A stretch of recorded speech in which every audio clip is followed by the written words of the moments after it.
game boards, objects viewed like pawns till we change up our mindset.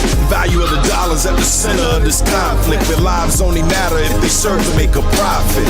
But if a midget sees further on the shoulders of the giant, then we should see further than the tyrant and build a future within the alliance where success is our science in the quest to go higher. It's the heart of the city.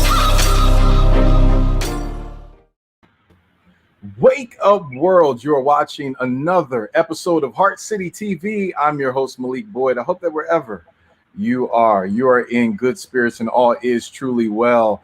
Clearly, there is much to discuss this day after the national debate between President Trump and Vice President Biden. But in the midst of that, there's still so much going on as it relates to education, funding, to ensure that there's equity in pay amongst the genders. The list goes on. There's still redlining in some states, not allowing for individuals to have the true pursuits of life, liberty, and happiness. And so I'm always excited to start the show off in prayer. I think right now, as a country, we need it more than ever.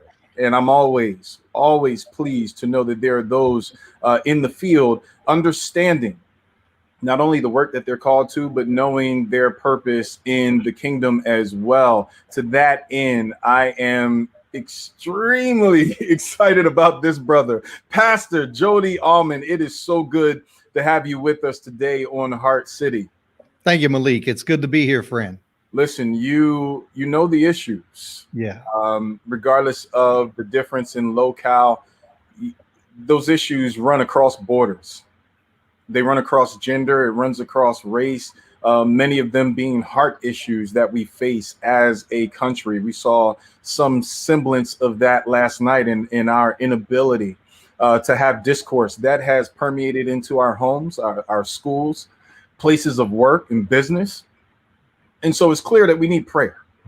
Yes. And faith without works is dead. So we also need some work to happen once we get up off our knees. But nonetheless, there is a conversation that needs to happen with the Creator. And so I'm thankful for the work that you are doing in the community and around the country. And I'm going to ask you to lead us into our 2-minute prayer for the city. Yes, sir. Thank you, Malik. Let's go to prayer. Father, in Jesus' name, we come to you, Lord. And God, we are grateful for the cohesiveness of this community. We're grateful that people can come together just under the banner of Jesus Christ, Lord, and we can come together and we can have dialogue, we can have discourse, we can maybe disagree, but agree to disagree and move forward for the kingdom. And God, that's what our world needs today. That's what the United States of America needs today is just unity. And so we pray for a spirit of unification across our land. We pray that no matter what the race, what the religion, what the socioeconomic status, nothing matters, God, just that we could come together as fellow human beings. And God, that we could find some grounds to become unified on, that we could treat every person equally, dear God, no matter of the tone of their skin or no matter of their upbringing or no matter what their background, that we would realize every human being is created in the image of God and in your likeness. And Father, to that end, may we start treating people with respect, not only in our words, but in our actions and in the way we live and the way we treat other people. God, I pray today that you would just send your healing across this land. I pray that you would help us to learn to lean to you, to look to you, and to lead through you. And God, I pray that as we do those things, that you would allow us to find that spirit of unity, that we could find that spirit to move across our land that would begin to do a healing in every heart, every mind, and every home, and every person, and every community. And God, even from our house to the White House, that you would be prevalent in all that is done. For we ask this in your precious Son's name, Jesus. Amen and amen. Amen. Amen. Pastor, thank you so much for covering us in prayer.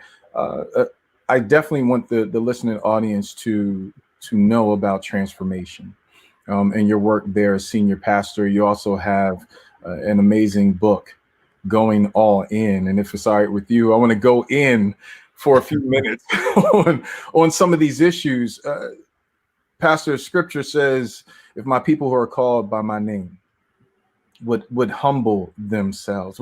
We're missing a little bit of humility today. As we saw in yesterday's debate, for those who follow the politics of the land, it's clear that there are varied viewpoints, as there always will be in humanity. But nonetheless, there's a lack of humility that says, I'm willing to listen to you. I'm willing to even try to understand your side of the issue. That has literally been eradicated from our discourse and conversation around the country.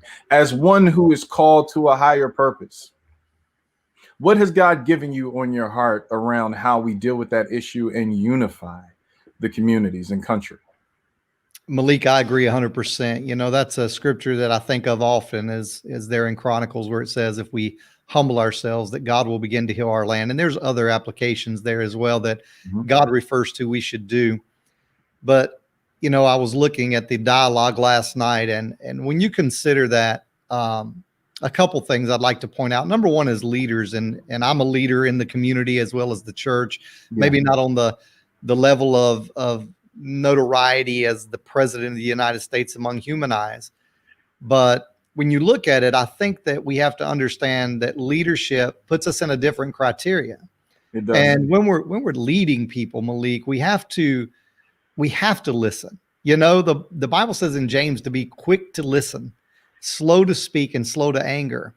And when we understand, and I've understood this concept, which has helped me tremendously in listening to people of different skin tones than I am, people of different religious beliefs than I am, people of just different settings and different places in life than I'm at. I've learned so much by taking the time to listen.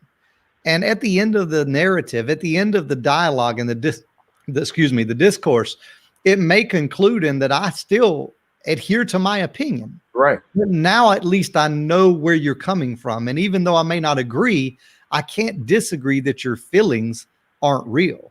And so when I understand that concept by listening, it helps tremendously with moving forward. Malik, when I think about it, I think about a marriage relationship. And if all we're doing is talking over each other and we never listen to the other person's ideas, complaints, concerns, whatever it may be, how can we ever expect to have a successful marriage? And so in order for this country, in order for this world to have the success that God designed it to have, it's going to have to begin with taking time to hear other people's viewpoints, even when it's not ours. And I think that makes people uncomfortable, but it's something we have to become comfortable with. It's interesting when you talked about marriage and unions. I think about the age-old argument about leaving the toilet seat up, right? So, any individual who has been in a union of that sort understands that battle. But you learn very quickly to compromise and understand the other individual's side of the issue. What we're missing here is a lack of desire, I believe, to even engage to understand the other person's issue. I mean, we like different foods, but we understand how to pack them in the fridge collectively. We may like different vehicles. We understand how to park them in the driveway differently and in a cohesive way. We may like different activities. We learn how to blend our schedule and make sure that we're able to do the things we need to do. In politics around the country, we've seemed to miss that very fact. How is it that we've been blocked, maybe intentionally, from bringing that cohesive element into, which is probably one of the most important topics and areas of focus of humanity? Malik, I think part of it is, and I don't know where you stand on this, if you agree or disagree, but I believe, and it's okay if we disagree, it's fine. Right. But I believe a huge part of it is I do believe there are aspects in every outlet of media across this world that are promoting their agendas. Yeah. And it would be so awesome. And I appreciate you doing this broadcast and this show, but it would be so nice just to have the truth, just the truth. If it rubs against what I believe is wrong, then so what? It's the truth. Right. And the Bible says the truth will set us free. And I think we're missing some truth. And let's be honest, we're so inundated in all honesty, and I'm all for social media, I'm all for media, I'm all for all of it, but we're so inundated, we can't go to the toilet. You was referring to the toilet. You can't go to the toilet without the news in your hand. You know what I'm saying? You can't eat dinner without the news in your hand. And depending on, and this is the thing I see, and I talk to both sides, and depending on where their information is coming from and whether they are fact checking and whether they're finding out the truth behind that information is a large part I see of what's happening in the world today. Yeah. And, it's funny. You was referring to the toilet seat analogy. And I love that, because here's the problem, Malik. If I'm not the one falling in the toilet, right, it doesn't bother me. Yeah. You understand? Yeah. And so we have to be willing to, I think there's a lack of compassion. I think there's a lack of trying to hear the other side. And we saw that again, like you said, last night. We saw that in some ways, I'll be honest, it was probably the most disgraceful presidential debate. And I'll say this, in my opinion, in some ways from both sides, that I've ever witnessed in my 46 years of life.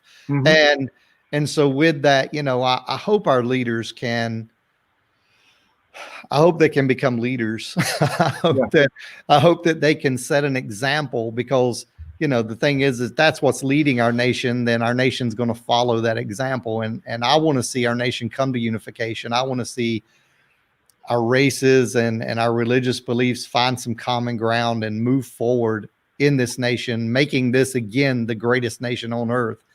And I believe it can be, and I just want it to be.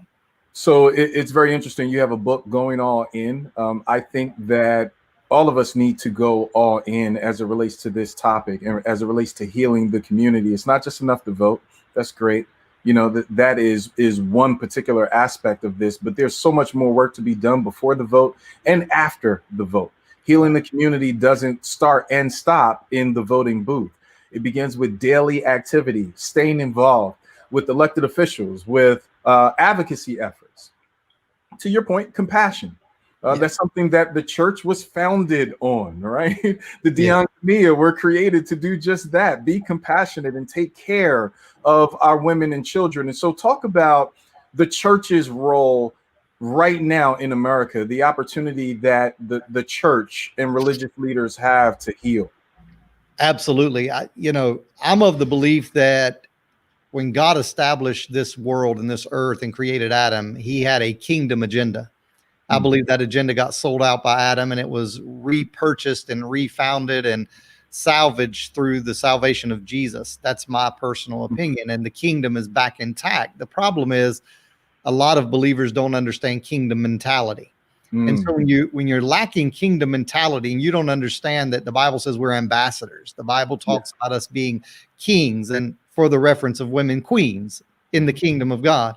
When we begin to comprehend that, Malik, what we have to begin to understand is that the church then is what God designed to be the official government on this earth. I mean, it's the headquarters of where laws should be made, and it's the place where we should be having an impact on this world. I'm not against governmental offices, but the church should be influencing everything that is happening in our world today, and we are not having that. And that's why we have such division.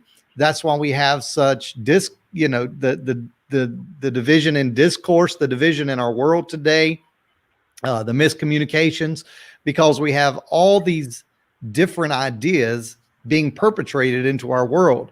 When we get back to being the church that Christ died for, the church that was established for us to be on this world, influencing and impacting our world for the kingdom, then we will find that. And I believe our role as leaders in the church, our role as congregants in the church, is to do exactly that. We're to go all in our faith, not being pushy, not being hateful with what we believe, but through love and through compassion, as we've talked about on this segment, through that, helping other people to see that their lives do matter. And that's really what this book is about, helping people understand that you have one shot at this life.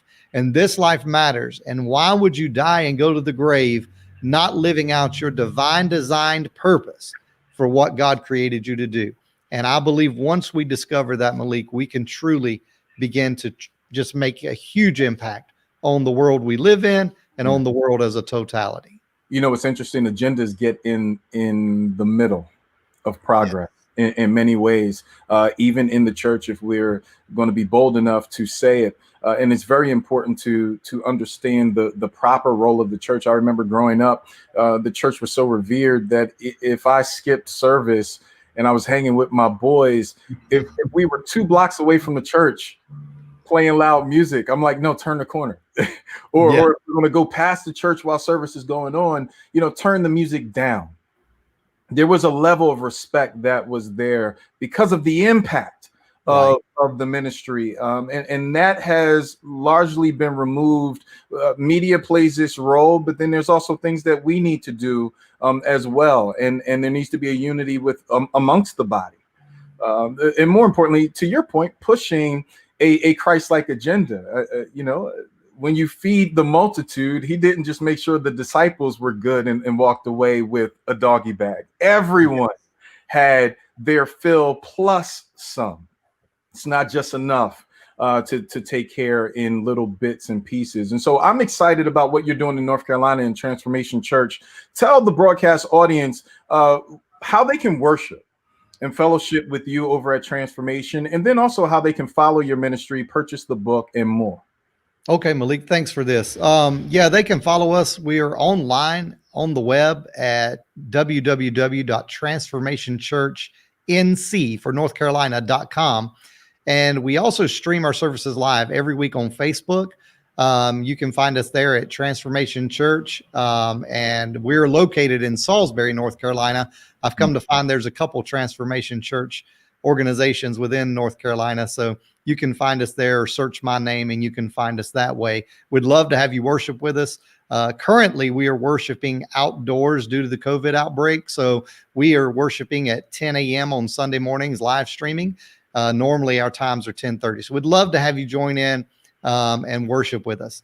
As far as the book, and you know, if you want to get a copy of the book, or if you want to follow what I'm doing personally in business and online, you can do that by going to Solution. That is SOULUTION, not as in you would normally say it, but like the human soul, solutionministries.com. And there is where I do life and business coaching. I consider myself a success strategist, and I help people to discover their unique individual purpose through divine design, and then take that and go as far as they can go with it in life, again, making that impact and influence in the world. So I would love to communicate. I offer free consultations, and I'd love just to communicate with anyone who's interested in making the rest of your life the best of your life. The rest of your life, the best of your life. I think that's something we should carry with us as a mandate. The first thing is we're going to email that to all of our legislators. Yeah, absolutely. Because we should cherish this life. You know, this is a very crucial time that I think we can learn how to love again, or how to love the right way for the very first time. Pastor Jody, Almond, thank you for everything that you do, not only for the kingdom, but for the community. We pray God's increase on your life and the life of the ministry. Thank you, Malik, and I appreciate what you're doing as well. God bless, my friend. God bless you, my friend. So you have heard from Pastor Jody Almond. I am excited about his ministry, Going All In. We'll make sure that we post it on our social media pages so that you can follow him, purchase the book, and more importantly, begin to have the conversations in your community about how to go all in. It's time for us to get involved. It's not just enough to vote. It's not just enough to scream about it, tweet about it, Facebook about it. There's something that you can do to Pastor Jody Almond's mindset and positioning in your design. You are chosen to be here for a reason. Don't miss that opportunity because you just wanted to tweet about someone else and what they're doing. You get involved, go all in. I'm going to a break. We're going to go all in and pay these bills. On the other side, Philadelphia Councilwoman Cherelle Parker. You'll hear from her about the great work that she's doing in Philadelphia, clearly. Philadelphia was brought into the national spotlight in the debate yesterday. And so we'll talk about the truth, the untruths of what's happening in Philadelphia, but more importantly, the solutions that are happening from pragmatic leaders to make sure that no matter what your belief, no matter what your positioning, you're involved, you're engaged, and you're making sure that the community, our city, and our country has a better result than what we have had before. You're watching The Heart of the City. We'll be right back after these messages. Hey man, I really appreciate that Patrick price on my insurance, Jake from State Farm. Being a champ has its perks. Here's the deal, Patrick. State Farm offers everyone surprisingly great rates. Let me repay the favor with some field passes. Come on. No favors, just great rates. Okay, fine. I'll let you wear the ring, but only for a day. When you want the real deal, like a good neighbor, State Farm is there. If I could do one thing, I'd make sure that there were more textbooks in schools. I'm a teacher. I've seen the need. But my girlfriend here likes to say, don't just talk about it, be about it. And we're about the 2020 census. Because when everyone gets counted on the census, it helps inform public funding in our neighborhood for the next 10 years. So don't just talk about it. Be about it. Complete the census online, by phone, or by mail. Shape your future. Start here at 2020census.gov. We're back. You're watching The Heart of the City. This show is brought to you by Deshuri CBD products. Make sure you check them out at mydeshuri.com. We just talked to Pastor Jody Almond, right from the Transformational Church in North Carolina. He talked about getting involved, unifying, and being transformative in your work.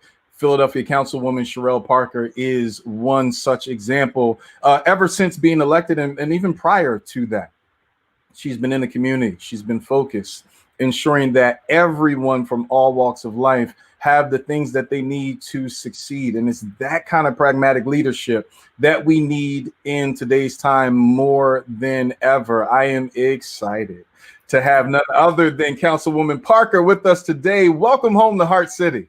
Thank you so much, Malik. I have to tell you, this is my first time here. I love the format. And listen, I need to thank Pastor Jody Almond because he dropped the pearls and I was taking notes while he was dropping the pearls. The rest of your life, it should be the best of your life. Like, you just need to know you're going to hear that from me. But I will, you know, I'm an English teacher by profession, so I will make sure I quote the pastor, but I will also note that I learned it here on Heart City. Listen, you're going to give him the APA citation. Make sure it's good. Listen, I honor you. I thank you so much for taking the time out. I know this is busy season, clearly, around the country. We have much to talk about, much to do. But there's a conversation that needs to be had with our people. We have been lethargic around voting for God knows how long. Even in Philadelphia, we've celebrated when we had 13% or 17% turnout, which is amazing because we're allowing sometimes the 17% of our population to make the decisions for 83% of us. That is absolutely insane. You're out there making a difference every day, not just legislatively, but from a civic perspective. What's the landscape like right now? I mean, clearly the debate has piqued everyone's interest, but are people ready to vote? Are they excited about their shareholder duty? Well, I would argue, Malik, and one, I'm happy to hear you acknowledge when people, you know, I'm aside from being a councilperson, I'm also the ward leader here in the 50th ward, right? And we're the mighty 50th ward, right? Yeah. Strong voter turnout. Well, Malik, after the primary election, we were in our ward meeting with committee people, and when other people were saying, "Oh wow, look at the great turnout in the 50th," our committee people were frustrated. They were angry. Why? Because we didn't strike 50%. They said, wait a minute, we have 19,000 voters, almost 20,000 voters registered right here in the 50th ward. And in the primary election, we didn't even meet a 50% threshold. Aside from not pointing fingers at each other, everyone knew that we needed all hands on deck to figure out the how, right? I was listening to another radio host not long ago, and they said they were talking, Malik, to some brothers who said, look, I'm not interested in voting, you know, in this election. whomever is in the White House. It doesn't change my situation. It doesn't change my circumstance. And that kind of apathy, frustration, and sort of really just being, not engaged or concerned or believing in the democratic process of voting, and it's our constitutional right. We had to acknowledge that there are some people who, because when they look at their everyday circumstances, they don't feel connected to the process, right? And that's a part of our responsibility, Malik.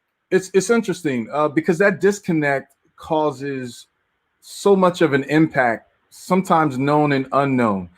That phrase, elections have consequence. We've heard it on the Democratic side. We've heard it on the Republican side. But many of our non-voters don't understand just what those consequences are. I mean, we literally saw within the first year or two of the president's term, 148 judges filled.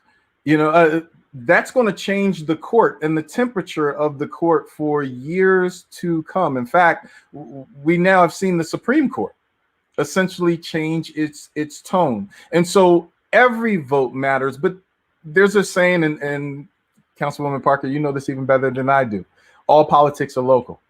But we say not just all politics are local, but all change begins locally. How do we begin to have that conversation with those disenfranchised folk? Those who say, well, it doesn't really matter. I haven't seen the federal impact of the decisions made. I got my stimulus check, so it doesn't matter. I'm good. It's so much more than that. How do we begin to translate that? So one, Malik, I am never going to give in to this frame of thinking that says our people don't have the capacity to reflect on their history. Oh, yeah. I'm a Black woman and you're a Black man. We know that historically, the only gains that we as Black people have made in this nation, we've done it three ways. The first, we've used nonviolent protests, right, to galvanize support and advocate for that which we believe in. The second thing, Malik, we use what you just described. It's been the courts. It's been the Supreme Courts and the other history-making precedents that have come from court rulings. I mean, Brown v. Board of Education. I mean, let us not act like we don't see a connection between the powerful decisions that people who are elected to public office get to make under the guise of representing us. So again, that's nonviolent social protest. That's also been the courts, but then there's been the ballot. Right. If you want to make sure that you are electing people who understand what you're going through here in the city, and Malik, and I want you to bear with me here. If any of your members of your audience say, Malik, that woman she's a little passionate about this piece here. I get so frustrated, so damn tired of hearing people say they are tired of the gun violence taking place in our city. We need affordable housing. We have homeless encampments in Center City, on the Parkway, on Ridge Avenue. We have an opioid crisis plaguing our city, mental health challenges, all of the healthcare disparities that COVID has only pulled back the layers on. And you tell me you want to solve those problems, but you don't understand how who's occupying the most expensive public housing in the nation, or Pennsylvania Avenue, how you don't understand how that connects with you. Check this out, Malik. This is how it connects with you. Title I funding. Yeah. That is funding that comes from the federal government to support public education, particularly those where the students are primarily low income. Right. School District of Philadelphia. Cherelle Parker, you always talking about closing the gap between the haves and the have-nots.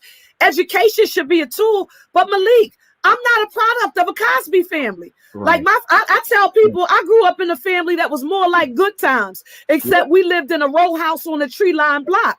When it came time for me to go to undergrad, first generation college graduate in my family and an attendee, Malik, I had loans. I had some scholarships, but I had loans. So when I got out of school, I had to get a job. I became a teacher, English teacher.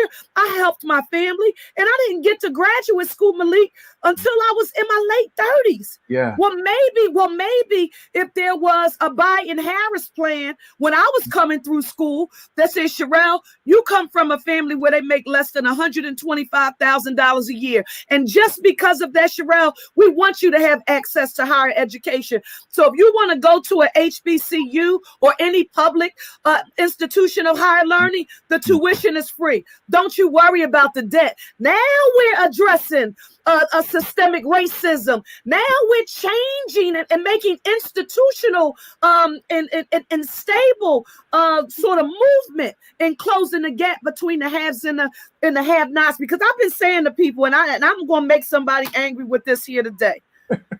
We do that almost every week, so join us in it. We're okay. Well, Malik, I was about to say, if they get mad, you just gonna have to text me and tell me, okay? Listen, Malik, I get so frustrated when I've heard people like right now, COVID, in Philadelphia, rental assistance is something that's become extremely important. And it is important, right? Philadelphia, poorest big city in the nation relative to poverty. But guess what we always had, even though we've always had a high level of poverty? We've always had, Malik, a high level of home ownership. This is true. High level of home ownership. Home ownership is the path that Black people and other people of color, that's been our path to building generational wealth. When my grandparents migrate from the South, meet in North Philadelphia, my mother gets pregnant at 15 and gives birth to me. They move on uptown like the Jeffersons to Northwest Philadelphia, where I was raised. And guess what? They bought a house. Yeah. They own the house I grew up in. Malik, we need access to opportunities to promote home ownership. I just don't want rental assistance. But now you're getting me into, sort of a systemic, get me comfortable in being in a space, in a place where I'm not building wealth. And it's almost like, you're perpetuating some form of poverty. Now, not everybody. Malik, if you want to rent just because you want to be in a high-rise condo and you got a doorman, that's a different choice. But renting because you don't have access to the opportunity to own, that's something different. Biden and Harris have said, one, we acknowledge that systemic racism is a real thing. It's alive and well. We've seen it in redlining. We've seen it in a lack of educational opportunities. We've seen it in people who have jobs that allow them to make a living wage so that they can have retirement security, so that they can pay for their own health care and not be relying on government. That's what the Biden-Harris campaign has done, Malik. So when people start having that conversation, I don't want you to think that I shut down. I don't shut down, Malik. I listen, because everybody has a right to their opinion, but it's incumbent upon you, Malik, because you know. Cherelle Parker, it's incumbent upon me because I know when we listen to those stories, we say, brother, sister, we got you. We hear you and you're right. But guess what? If you don't participate in the process after we made the connections that I just made and you don't see how that impacts you here, then that means we've done a poor job, Malik, in teaching. Absolutely. And I think you're spot on. Doug Reed said, good Lord. I think he said you went to church on it. I'll pass the offering, Pam. We'll get it together. But Councilwoman, you're so right about that, because you're out in the community. You're doing this. In fact, the 50th Ward just experienced, to your point, you talked about the Biden-Harris plan. The 50th Ward was fortunate enough to see Senator Kamala Harris. As a large result of your efforts, the party came and supported you and brought her to the northwest of Philadelphia. For those who may not have experienced having a conversation with Senator Harris, obviously there was a lot of conversation with Black men who felt disenfranchised around issues that occurred during her time as district attorney and some of her other legislative efforts. Very briefly, what would you say to those individuals? Because you had the FaceTime, you've had the ability to talk one-on-one with her about her agenda and her focus point. Are Black men going to be left behind in the Biden-Harris plan? Absolutely not, Malik. And one thing, Malik, let me say this. Lord knows if I had it all over again, all I did was say, yes, I would be the host.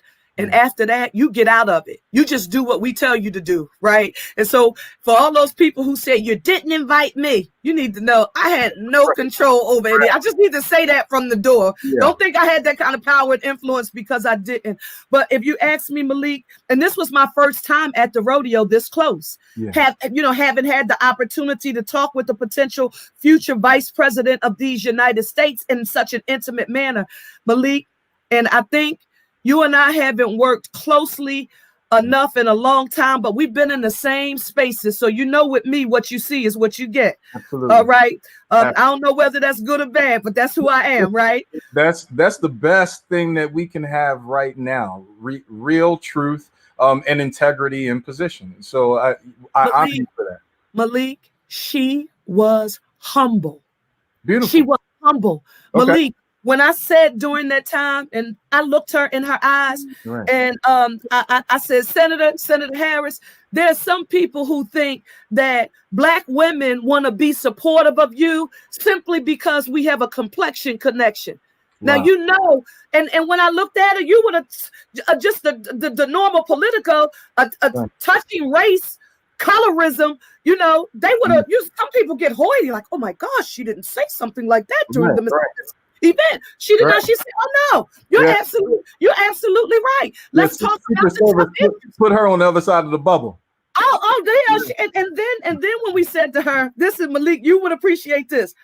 I said, "Listen, this is our little block.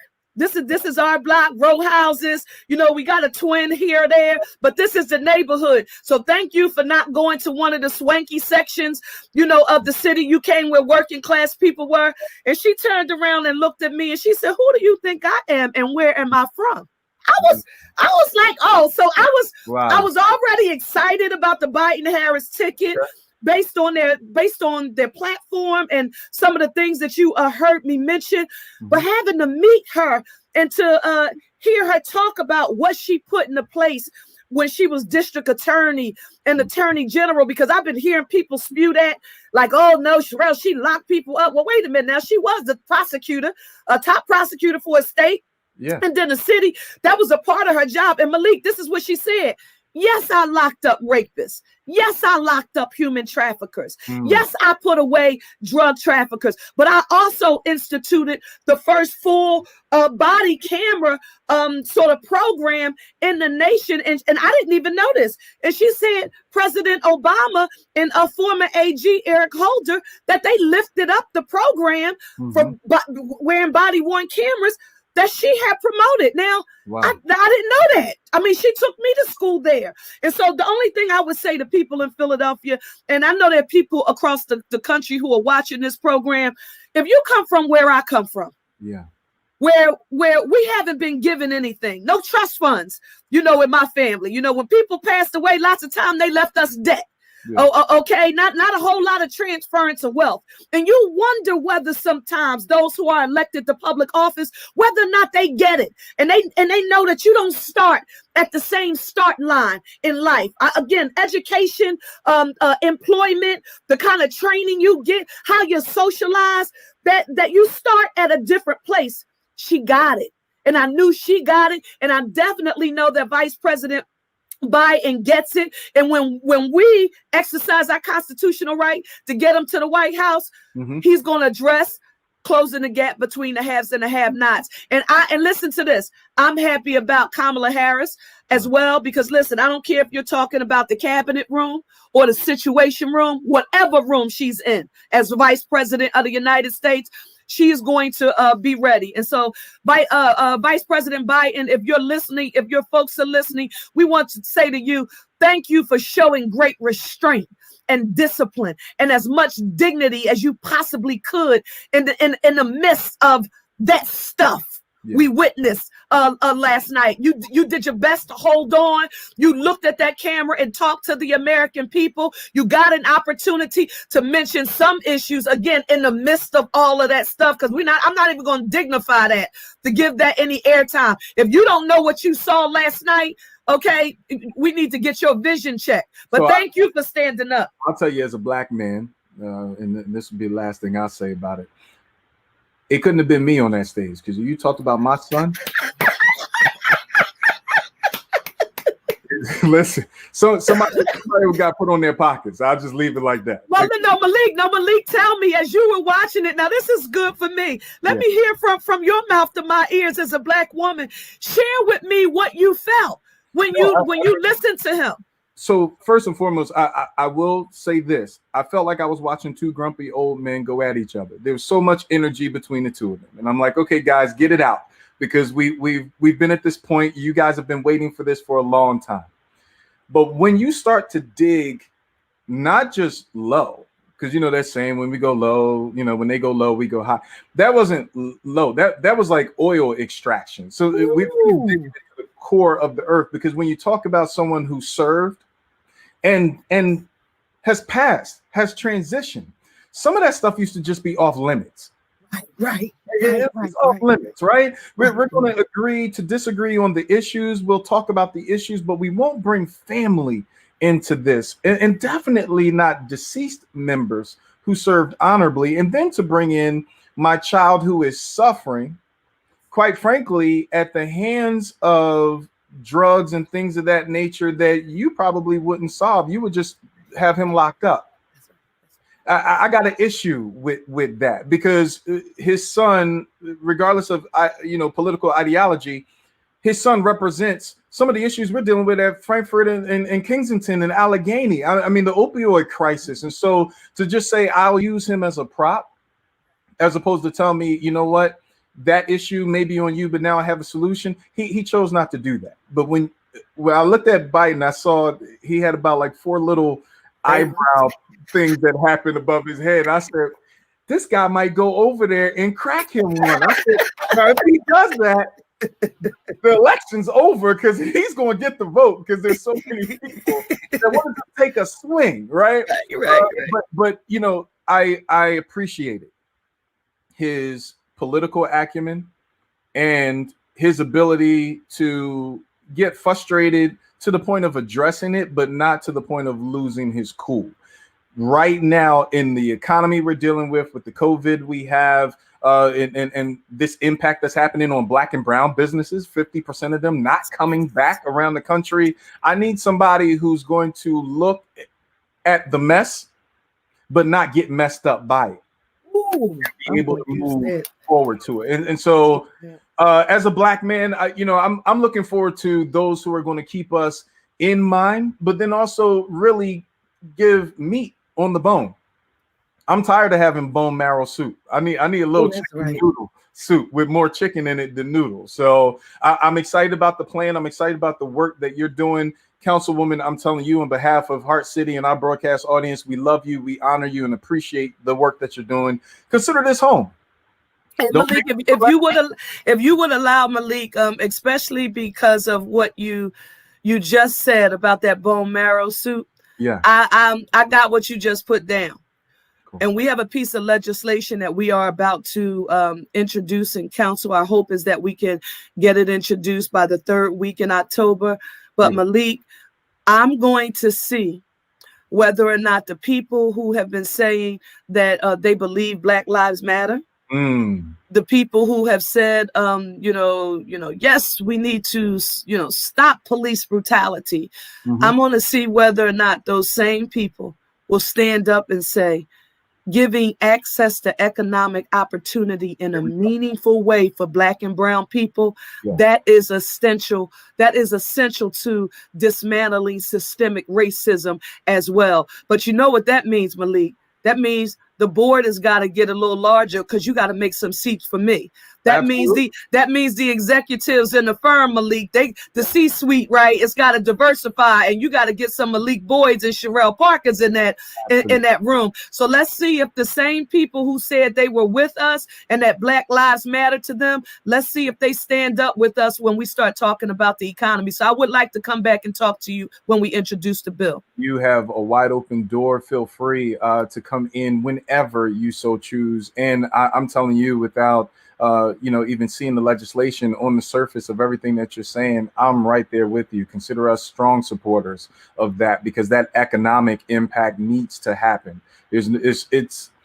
I'll tell you, and I mean, we can go into this in our next time together, but I'm tired of the empty promises.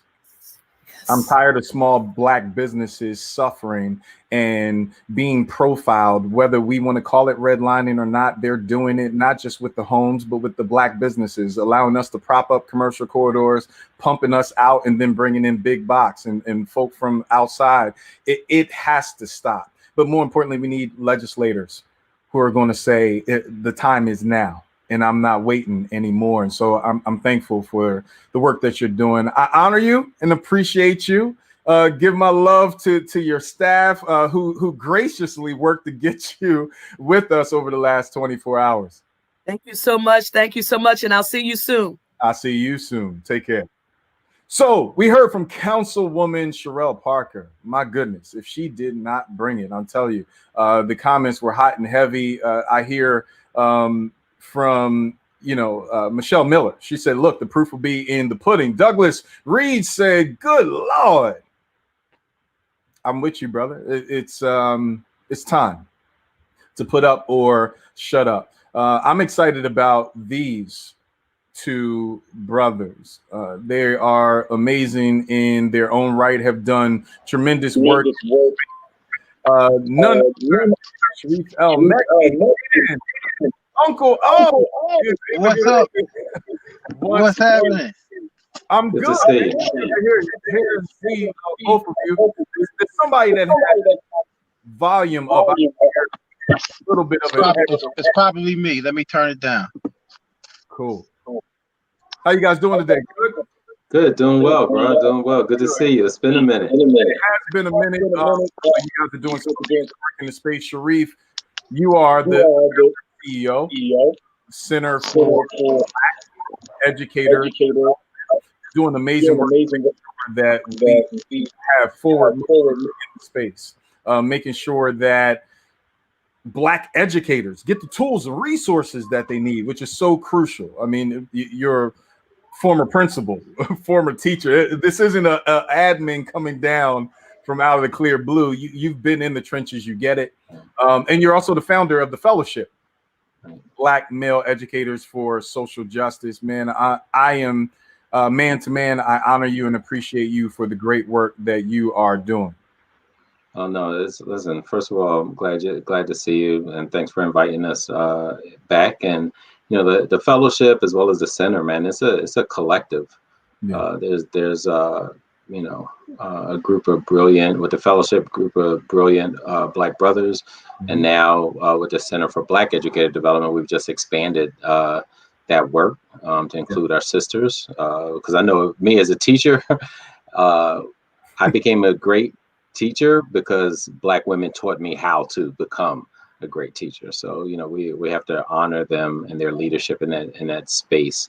I tell often, like, my first instructional coach was Pennsylvania Teacher of the Year, Black woman, Miss Yvonne Savior, who was at Tilden Middle School in Southwest Philadelphia. So all of this nonsense about, great teachers aren't in our communities, or they don't work with our kids, or, Tilden was one of the schools that they told me not to go to. They said, when I first became a teacher, don't go to a school that begins with S or T. And being as stubborn as I am, I just went to S&T schools. I was only at Turner, Shaw, and Shoemaker. So say more about that S&T concept. So so later what I found out, what they were really trying to say is don't go to schools with Black children who've been marginalized, who live in communities that the government has disinvested in. Don't go to those schools. And it doesn't mean that every S&T school does that, but in this particular, where I was looking, I lived in West Philly. So I wanted to stay in West Philly because I just believed in community activism. I looked at teaching as a form of activism. And when I went to the headquarters back then, the school district was on the Parkway, 21st and the Parkway. Right. So I'm there.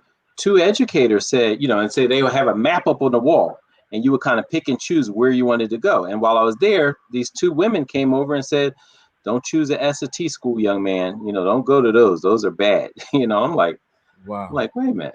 I'm looking at West Philly. What are you talking about? Like, if they're bad, you should be encouraging me to go there and help.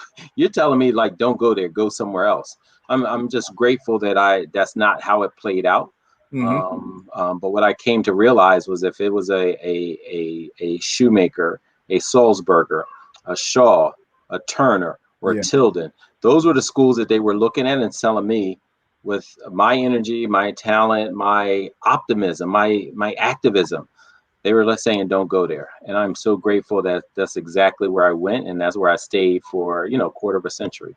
So we're grateful that you did the same as well. Your work has gone around the country. You have been well received, not just amongst the educational community, but through our community as well. And we're thankful for the work that you do. Now, we lost you. I'm glad you're back. Good Tracy, to be back, bro. Uncle O. Uncle O, get in here, bro. Get in here.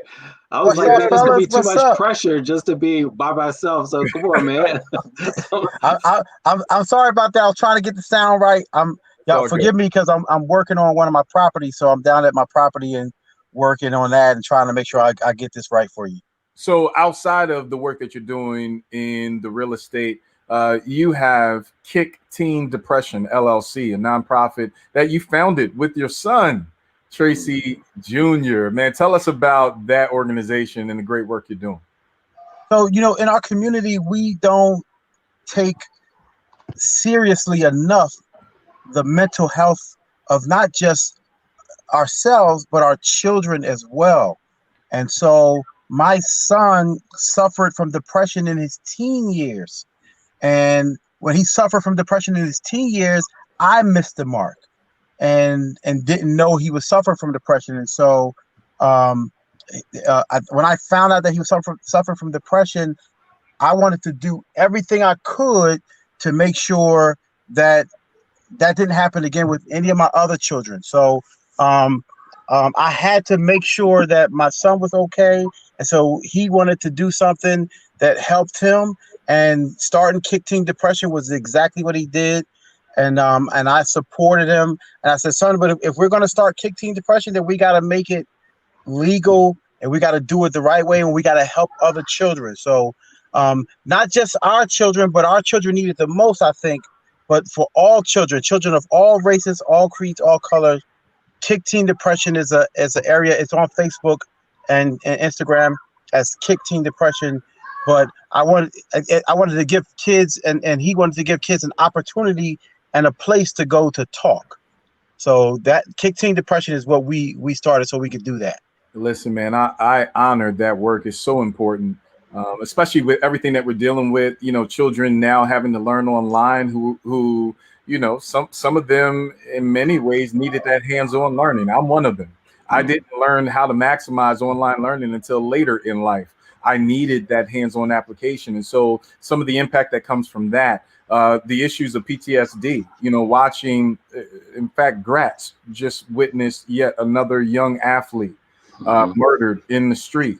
I mean, long gone are the days where we grow old with our high school buddies. Right. We gotta make sure we know the signs too, because it's important. We don't think that our kids suffer from depression. We sometimes say, what are you depressed about? We think kids aren't depressed. But I'll have you know that my son was depressed for 6 years. Wow. For 6 years, and I had no idea he was depressed.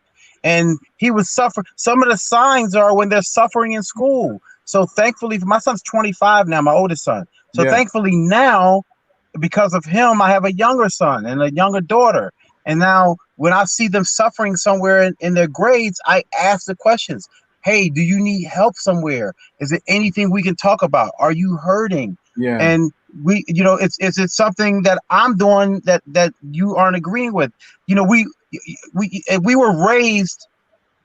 I don't want to beat up on our parents, right? No, but legacy parenting is important. We were raised in a certain way from our parents, and our parents we didn't get a chance to talk about issues, because before when we were doing something wrong, our parents would jump down our throat and whoop our behinds for it, right? Yeah. But that can't be the first line of defense for us when things are going on, because it's easy to beat the kids into submission, okay? But it's hard to understand what's really wrong with your children, and that is something.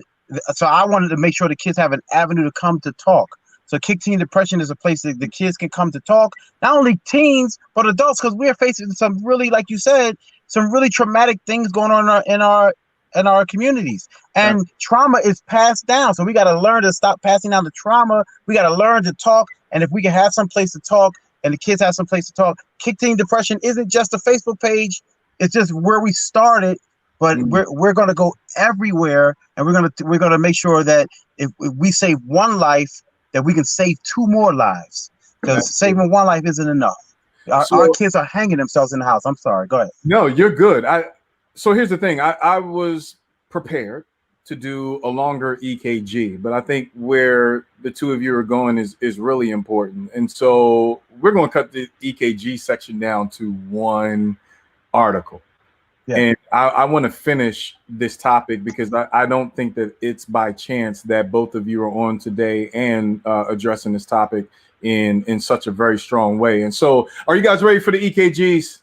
I'm ready for the EKGs. Bring them on. Let's go. This is the EKG, the part of the show where we place America front and center on the monitors of the American people. We will look for irregularities in the heartbeat, offer solutions on the issues we find in order to make America healthy once again. So fire up the machine. Let's start the EKG. This week's EKGs are brought to you by Deshuri CBD products. Make sure you check them out at mydeshuri.com. Our first and only story is going to be from the New York Post. Delonte West goes into rehab after Mark Cuban reunites him with his mother. For many who do not know, Delonte West was an amazing basketball player, 37-year-old NBA veteran who has publicly battled bipolar disorder, substance abuse, and homelessness, has entered into a rehab facility in Florida with the help of Dallas Mavericks owner Mark Cuban. Now, this is after seeing multiple heartbreaking videos on social media.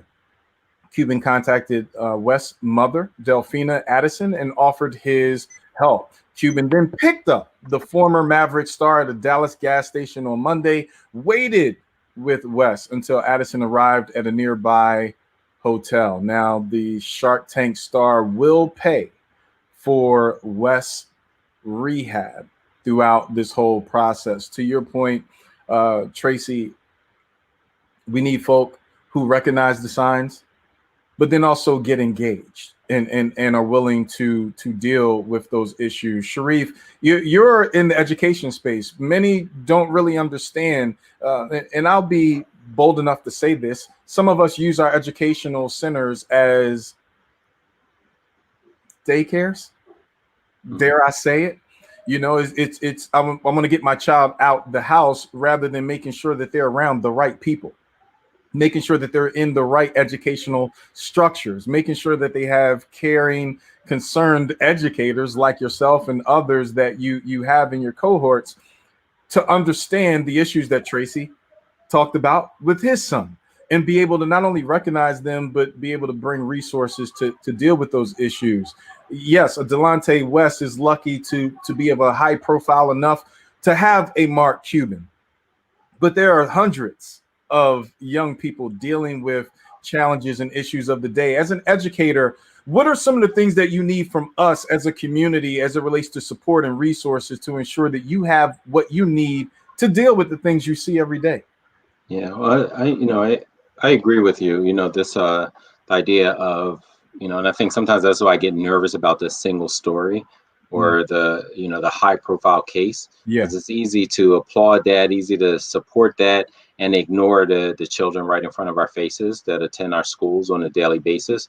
You know, there are other West, you know, who are in our schools, and we're calling the cops on them. We're calling them, you know, the deans on. We're putting the system. We're sick in the system on them.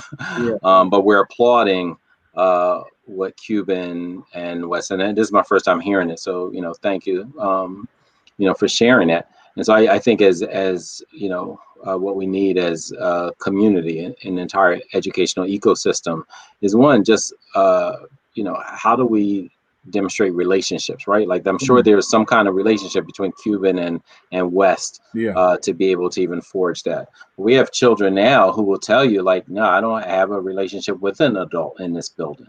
Wow. You know, at least not a positive one, right? And how many students can say that? right? And we all know the proverb of if a child can't feel the warmth of the fire, they'll use it to burn it down, right? Just to feel that warmth, right? And so we understand that. And this was popular saying long before the Black Panther movie. This was understood, and we also saw it generation after generation. And I think what was mentioned earlier around just legacy parenting.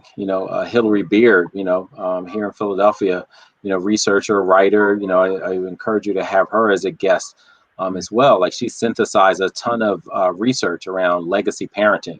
And she divided, how she has it. She said people talk about parenting in 4 different ways.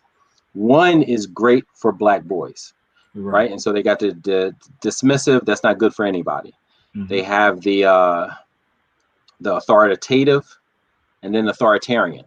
And while a lot of times, as you described, authoritarian is what the go-to was for a generation. Some of it tied to enslavement, some tied to just trying to keep their children alive. So I'll beat you almost half to death to make sure that you aren't, killed by these rabid racists, right? And so keeping them, some of it was just a trauma, like, hey, I'm going to be disrespected anywhere outside, but not in here by my own child, right? So the anger and frustration is what would lash out to children, and that continues, right? Like that legacy. You often see people who already feel like they're trying to keep their face above water. They may be more likely to beat their child down for disrespect or just basic adolescence or childhood, right? Like, some of this is just when you see a 3-year-old getting smacked in the face in the supermarket for being a 3-year-old, like, that's really tough to watch. And that may happen over and over again. At some point, that child may develop resentment. And then they're out in the world like, oh, yeah, well, you know what? I caught it, so all y'all going to catch it, right? Hurt people or hurt other people. Tracy, right? So it's compounded. And we got 19 states, I think, that still beat kids in schools, right? And then just picture the dynamic of white educators beating Black kids, in school. And where the parent has said, like, hey, you can be suspended for a couple of days, or he can take this licking. And parents are like, hey, if I don't go to work because I got to watch my kid, that's money off the table because I'm an hourly wage, a low hourly wage, right? So it's complex, it's complicated, but I think the discussions and the support for families and the empathy and understanding is just crucial in any path forward. Tracy, let's talk about that really quickly. I mean, Sharif brought in so much that we experience as parents as it relates to trauma that oftentimes we apply to our children in some very unconstructive ways, while they have their own things to deal with. As a parent who's recognized that there's an opportunity to chart a different course and not follow some of the traditions that PTSD has shaped for us, what's some of your advice to Black fathers who are listening right now? They're watching and they're going, you know what, Uncle O, I feel it. I know where you're coming from, but I don't know the next step. Let's get you off of mute. Hit your mute button. Can you hear me now? Oh, good to go. All right, good. Sorry about that. Sorry about that. So listen, it's important to social media, devices, phones, iPads, all those things have come into play. So I've learned that you can be effective with your kid and disciplined without putting your hands on your children. You don't have to put your hands on your kids to get your point across. Nowadays, you can take their devices because that's where they live. Right. First and foremost, that's where we all live. So we all live on these phones. How hard is it for you to put your phone down? You could take that from your children without having to beat them. You could also take that same time, sit them down and talk to them. How hard is it to talk? It's easy to hit because that's what you know to do. It's easy to hit. Listen, I'm not going to act like that it wasn't me. That was me with my son. But I didn't know my son was depressed. And when the school told me that my son was depressed, I had to change my habits. I'm like, this is me. This is me. I got to stop doing what I'm doing because he can't get well, if daddy's putting his hands on him, no, but that was what I was taught. And so that's what I thought you had to do. I was wrong. I found out how to do it. We fixed it without medication. He was on medication, and then I had the medication stopped because I realized that the medication was me. I needed to talk to my son to fix the problem. And so I talked to my son. I sat down, found out what the problem was. And then my son graduated the way he was supposed to graduate, with great grades and everything. And when he was messed up in school was because he was missing that conversation from me. At the time, too, I'm Uncle O. I'm on the radio. He's got to live under that light, too, in school. That's tough. So let's talk about that. I mean, Sharif, you are nationally known. Your work has appeared in multiple publications, has impacted thousands. You speak at conferences. Uncle O, you're around the country. They know you. You're a brand in every sense of the word. But to your point, our achievements of success, sometimes we don't understand the burden that it carries to our children.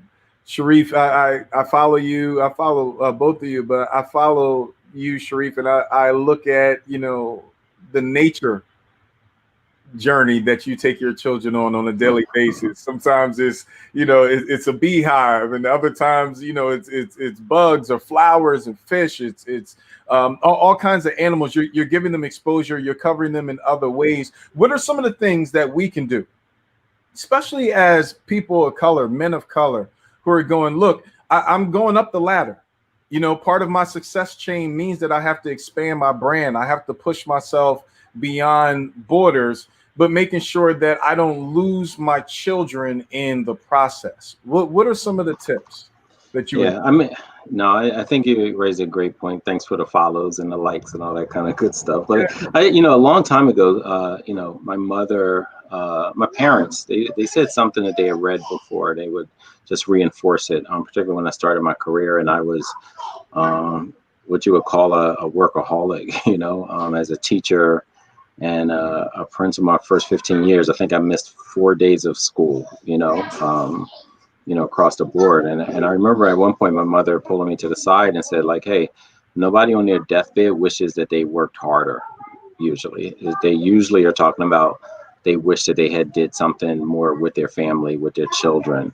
And that just really, it just stuck with me. And, because I was the type of parent, like my kid was going with me into grad school. They would stop at work. So like, it was hard for me because I entered the educational profession as an activist.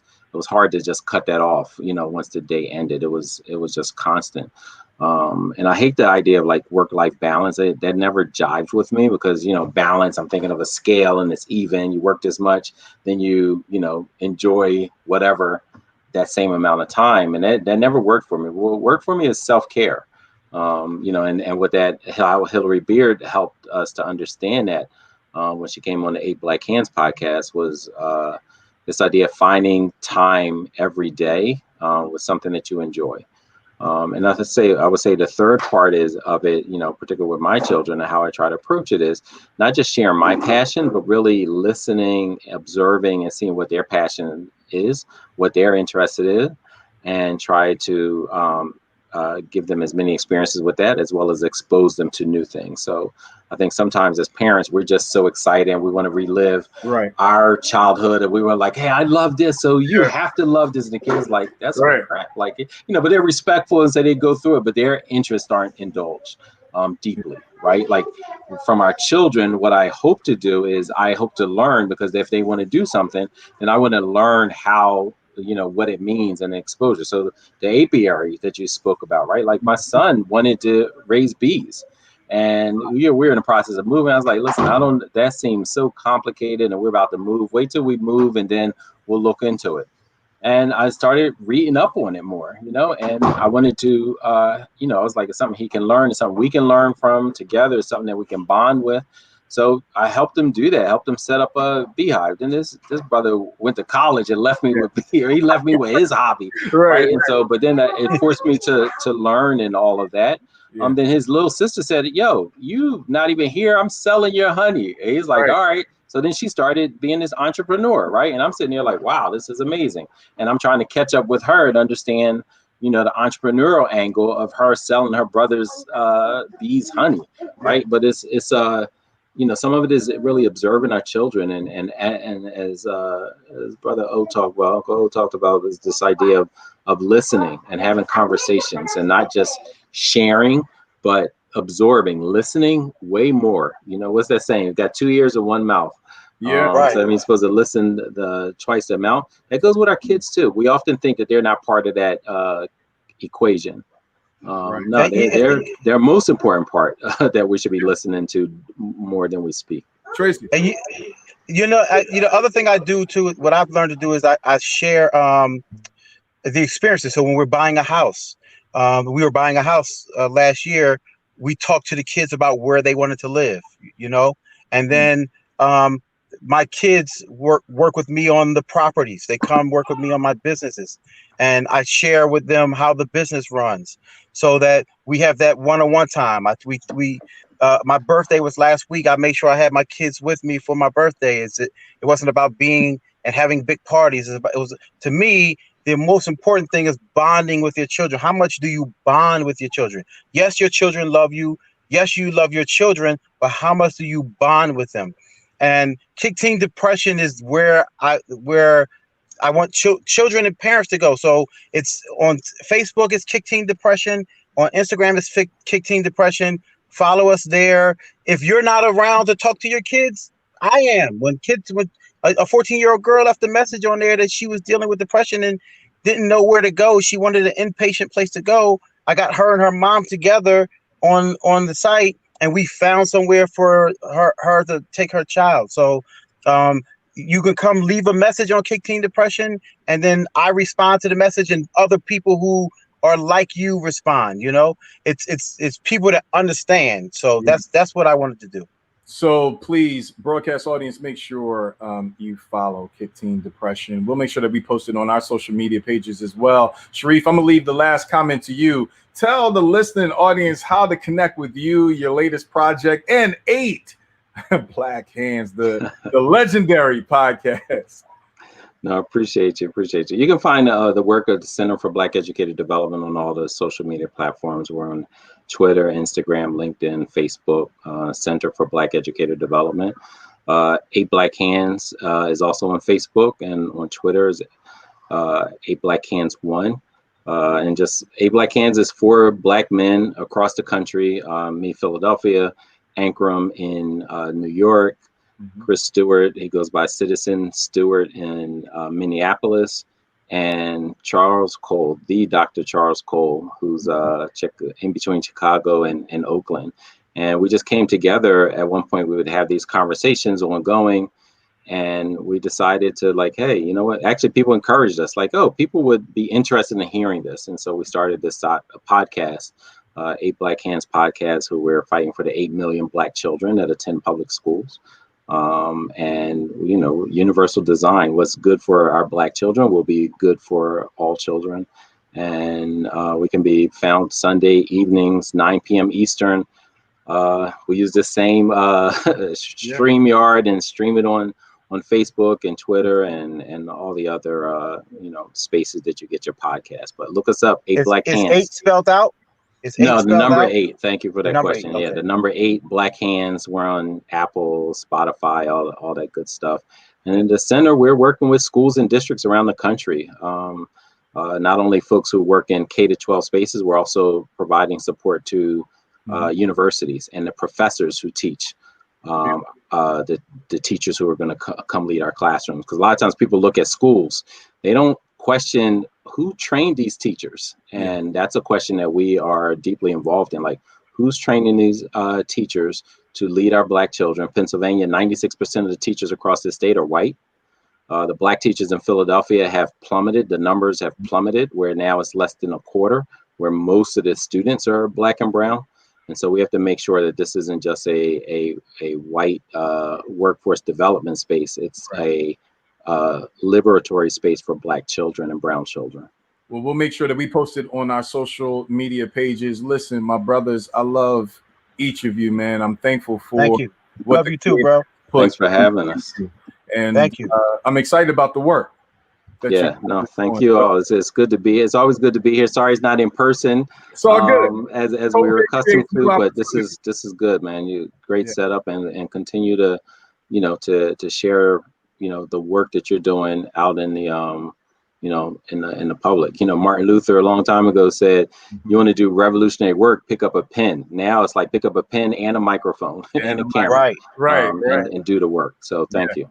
I appreciate Sharif, I'm here if you need me, brother.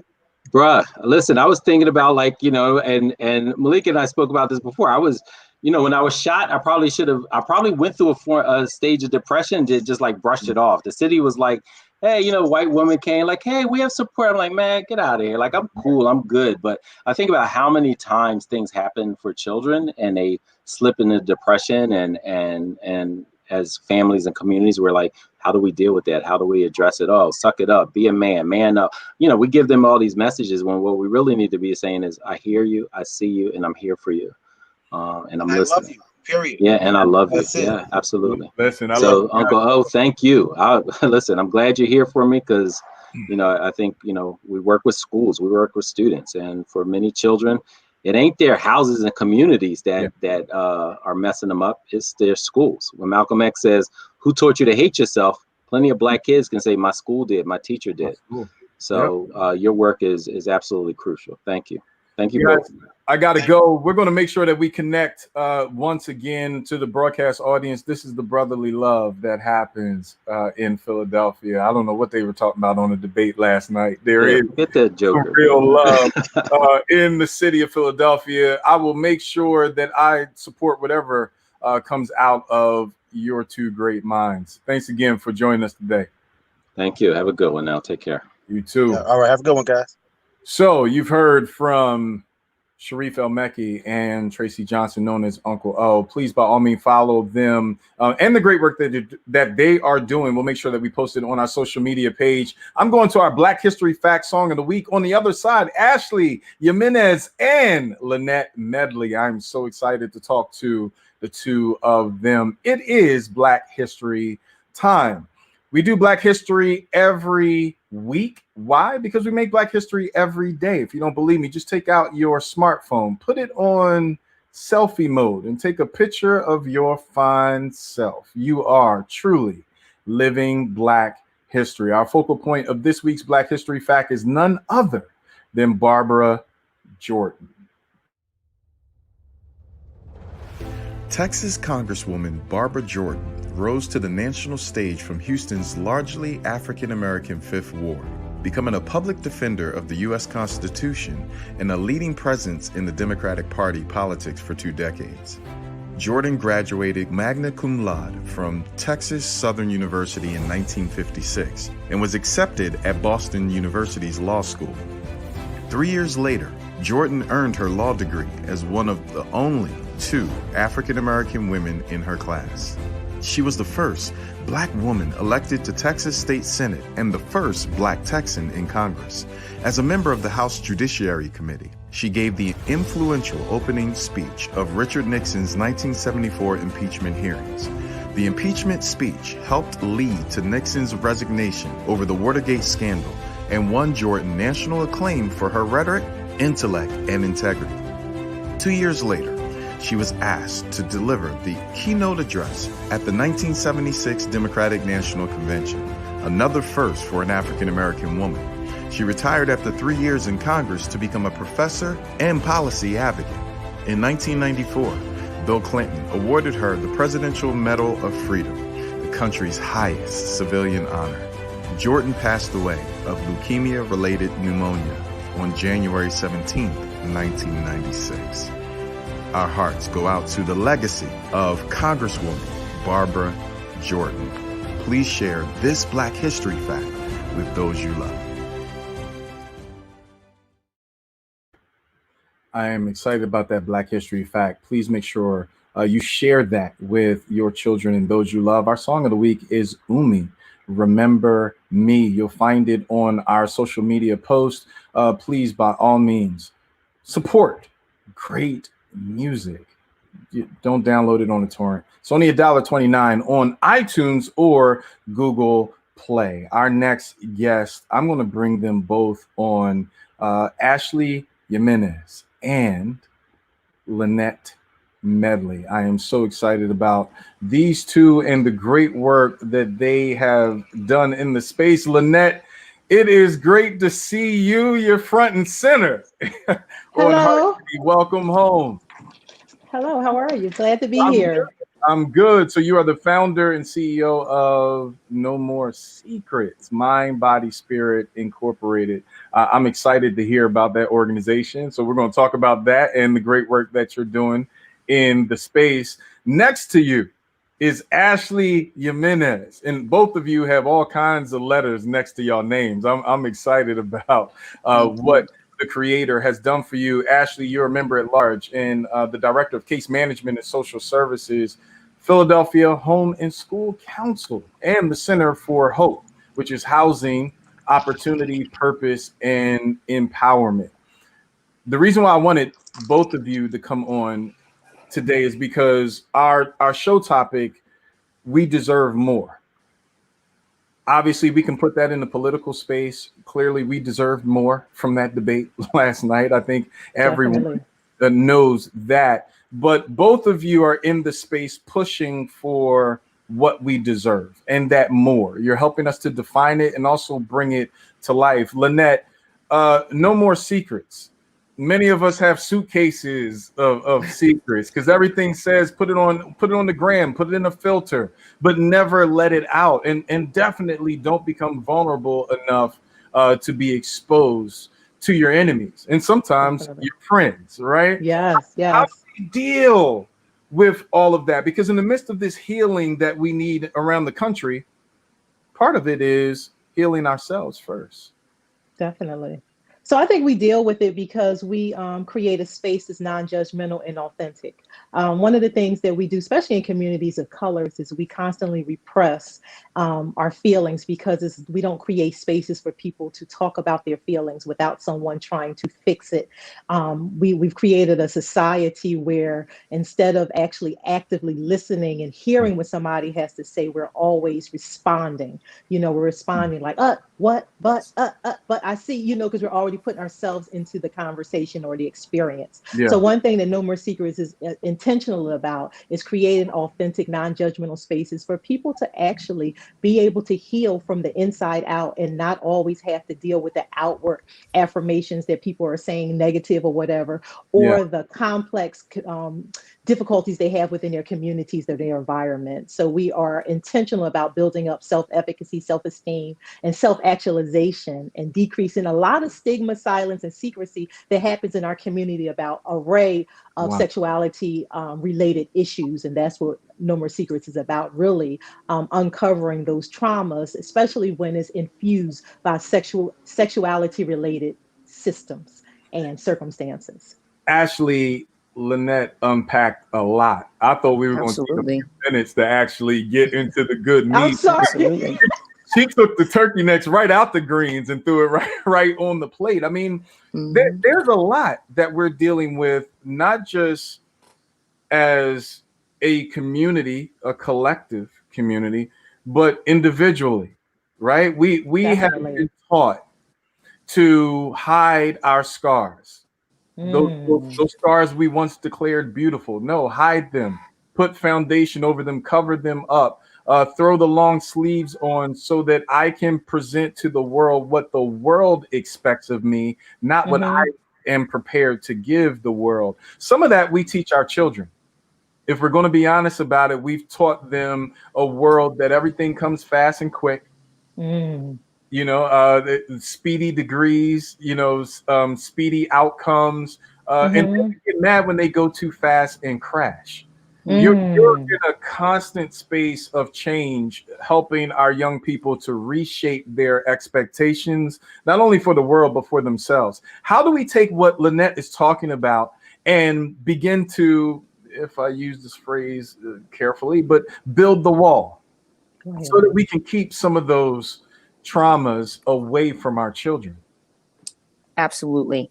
And thank you, Lynette. I think that you did an excellent job of kind of unpacking trauma what it looks like in our community and in our kids.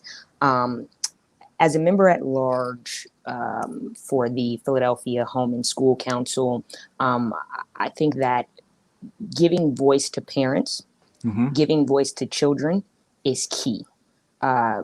Both parent and children in the community have to feel empowered to share their stories. You know, this is what's going on. This is what I'm struggling with. This is what I need help with. I think schools need to remember, because I do think that they have forgotten to a degree, that they are a part of a larger community, right? So many of the times we have teachers who are driving 30 and 45 minutes from their home to the school. They kind of drop themselves into this school environment with all of this going on, you know. They come on as the savior and then they kind of fly away, you know, with kind of no connection to what's happening in the students' lives outside of school, right? So really giving parents and students the power to say, you know, this is a very small portion of my day.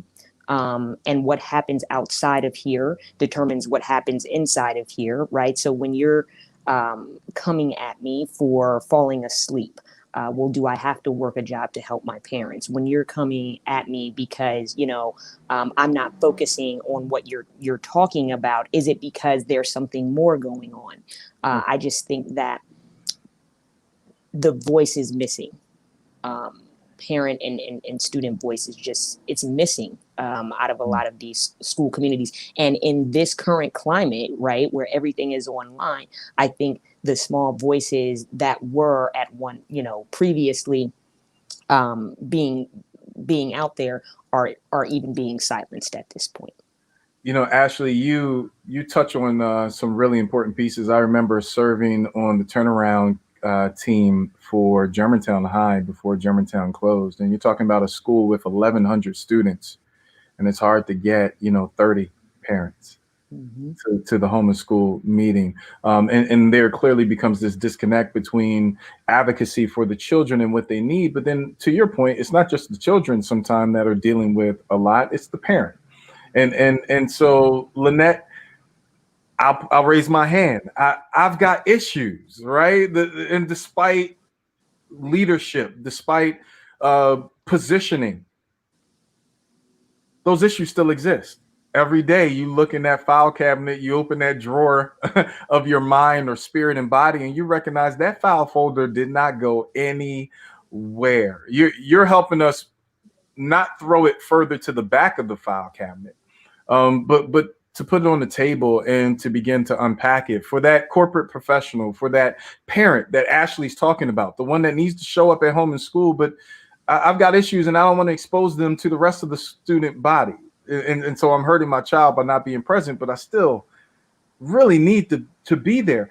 How do we begin to do some of that in-home self-actualization, self-love process to re-engage and to re-explore who we are? I think one of the things is that, again, I keep talking about inward. And the reason I say that is so many times we hear people talking about, I want to help somebody rewrite their narrative or, you know, change the story. And I think what we have to realize is that we have to unpeel and unpack the layers, because most of us are already traveling a story and narrative that we didn't even start creating on our own. We're living a narrative that people have basically given to us. You know, we've adapted and adopted to this idea that someone perceives that we should be. So start really understanding who you are. And it's ironic that the group before was talking about this connectivity to these electronic devices. That's people's lifeline now, because they can't sit with themselves anymore. Right now, one of the things that I always engage with people is, how long do you sit with yourself? And they're like, what? Without a phone, without anything, just you. And you will realize that half of the population doesn't even know or like themselves enough to stay in that space. That's a place of uncomfortability. So I'm always talking about this transformation or metamorphosis, almost like, you know, the cocoon phase. Everybody has to go into that cocoon phase before they can really, you know, do this transformation into what they're going to be. You have to spend some time with it. What do you like? Who are you? How do you view yourself? Because if you don't like yourself, because people always saying self-love, I feel like when people come to me, that's all the way up here. We got to start right. Do you even like yourself? Can you spend a moment? Can you look in the mirror? And those are the things that we don't. So people always are like, they want me to love myself. I was like, well, look, that's stage 50. You understand? Can you say your name and not have all this, trauma come out? So all of that is really getting rid of some of the past to get to the present before I can get to the future. So it's all these steps that we kind of skip over, like, oh, love yourself. And I'm so glad Ashley said about that voice. I'm very intentional about telling people, stop bringing your perspective to the table, to the podium, to the conversation. These people have voices. I don't have to bring their voice. Bring their behinds on here. Their perspective is a reality, and what your perception is not true. So you're making decisions based on what you perceive. They got voices. Allow them to bring their voices. And the thing I need to tell you, let them bring their voices the way they want to. Don't change the way they're articulating a conversation or change their grammar. If that's who they are, then let them express it in their authenticity so that you can understand where they're coming from. And this homeschooling, last thing, is that we have this perception. It's funny when they were talking about the virtual and everybody having their desk set up. The population I serve, it's like 9 people in one room. So teachers, please understand that Wi-Fi and everything else, and we got about 8-9 people in one room. So the study sessions you talk about is unrealistic for the populations. Hear their voices, please. Hear their voices. That's all I got to say, Ashley. I'm sorry. Go ahead. Ashley, that was wonderful. Lynette is I'm sorry. Look, I love it, Lynette. She's unpacking it by the vocals. One of the things that Lynette said, Ashley, that I think is so important is learn to fall in love with yourself, which I think is very crucial. Because much of our decisions, whether it be the disposable dollars that we spend, the reason why we're unable to accumulate wealth is because we're spending money sometime on things we don't need to satisfy an urge to impress folk that don't really care about us to begin with, right? And so some of these issues really are heart issues for us. The economic parts or some of the other outcomes are just the byproduct of the core issue. Ashley, I'll be honest, as adults, many of us aren't going to change without something drastic happening in our world. Many of us are kind of stuck, right? Until they see a Lynette or be impacted by some of the workshops that she's doing or trauma happens in their life. Yeah. Our young folk have the opportunity to, because their minds are still pliable. They have the ability to still shape themselves. One of the things that Lynette said that I want to get your expertise on this.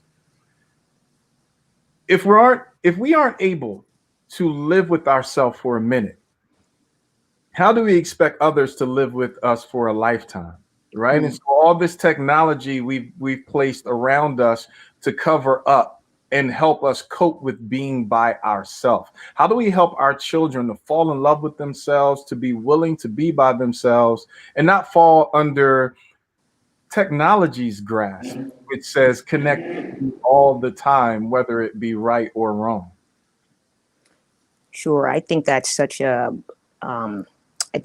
pivotal question, Malik, right? Because so in my 9-to-5 work, I work with adults, right? Okay. So I kind of see, I work with homeless males in a shelter. So I kind of see the other side of my advocacy work, right? So where I really focus on children and family and things like that.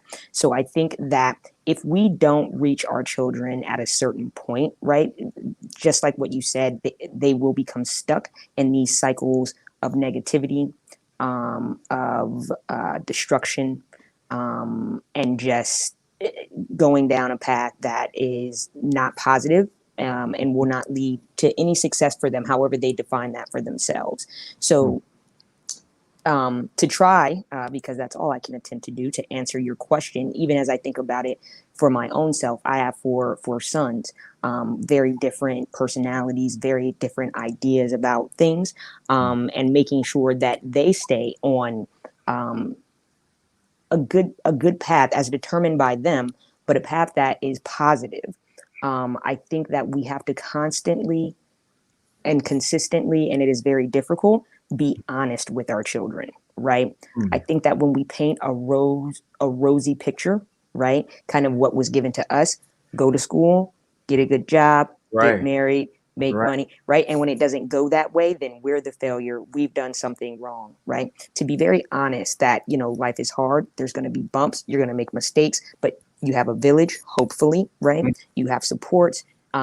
We can place our children in, with people who are mentors for them, and just giving them as many opportunities as we can, right? As adults, knowing that they're going to fail and they're going to be kids, and that's okay. I think that if we can do that consistently with children, that they at least have a chance. And as I tell my children all the time, and I'm saying here now because I do honestly believe this, and I don't speak for, parents at all, but I will speak for parenting. We can prepare our children. We cannot protect them, right? We cannot be with them 24/7 ever. So that's just not something we can do. We can give them the tools, and they have to decide, or they will eventually have to decide how they use those tools. It's interesting that you talk about telling our children the truth. Many of us want to protect, Lynette, our children. And in many ways, we want to protect ourselves in the process too. Because there's so much that we don't want to tell them. It's nothing more heart-wrenching than to be a parent whose child looks up to you at every turn, and you have to acknowledge that a mistake is made, or you have to acknowledge that the perfect vision that they have painted of you has a little bit of a scuff on it. Sometimes it's a whole paint swab across the front of the canvas, right? And then there's expectations of us, whether we're engaged in church or other organizations that desire us to perform at a certain level and look a particular way during that process. Lynette, the world, at least as I believe, is not going to change anytime soon as it relates to its perceptions of us and what it tries to create of the human experience. How do we balance that? How do we begin to share? But how do we begin to share our humanity with each other in a non-aggressive or non-destructive way? It's funny when you said that about our children look up to us and kind of, model or see what we're doing. And it's funny. One of the things that I'm always saying is that kids see everything. They hear what you say, but they see you. And I always explain to parents, they follow in your footsteps. So how you deal with things teaches them more than what you say. So vulnerability is not something that comes easy in our communities. We're in fight and flight mode all the time. We're in dangerous situations. We're in situations where we feel like we don't have control. We feel oppressed. There's all these other social justice issues that we're facing in our communities. So vulnerability is not coming easy because we always have this wall of protection.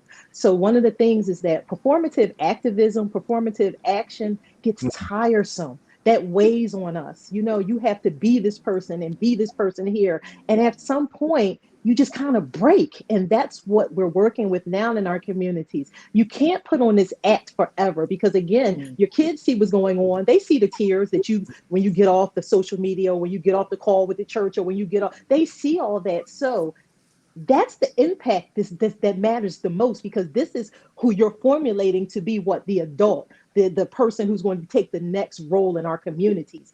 So by realizing that the performance is more about you and how you should feel, if this is taking something from you, okay, I'm performing and then I'm giving all this and I have nothing of myself, I feel worse afterwards, then I'm telling people you need to reevaluate how you feel and what you do, because family matters most, and how you perceive yourself within that nucleus is the most important thing. No, our society isn't going to change, but humanity can change by one person doing something different. Just like a person like me and Ashley, other people might say, oh, well, we're not into the social service or the human service or helping those people. So many people say there's no money in that. Who cares? You're going to be tired. But obviously we said it doesn't matter. Humanity matters more. We're going to do something different, even though everybody's saying it doesn't matter. And from that I always say we can't change or light up everywhere, but one flicker can light someone who's in the darkness, who's sitting there, who like, I'm in this hole, I can't see. But that little flicker might light that flicker, and then that flicker might light something. So we might not be able to ignite the whole world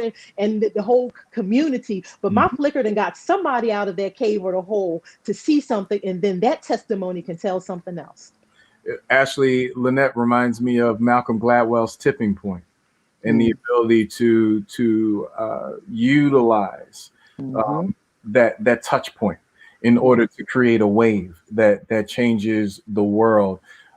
For the parents who are listening, and they're going, Ashley, I get it, but you just don't know my stuff. I got more suitcases to unpack than a little bit. For the single parent whose child also has to work. And so the way that they show up at work sometime or show up at school sometime reflects an all-nighter at work. You know, these are the things that they ultimately get teased about, bullied for, you know, depending on their physical presence. What would you tell that parent? And I know there's much that you could say to them, and time is short, but what's on your heart when you think about that parent and what you would want them to know? Yeah, I think that for me, the biggest thing that I would want struggling parents to know is that it's okay to struggle, right? Like, that's okay. And it's a part of it. And it's okay if our kids see us struggle, right? That's because they're going to struggle. And as Lynette was saying, they watch us, and that's how they learn what to do. How we struggle, I think, is what's important, right? Are we able to struggle in a way that still brings dignity and worth to ourselves, to our families, and what we're doing?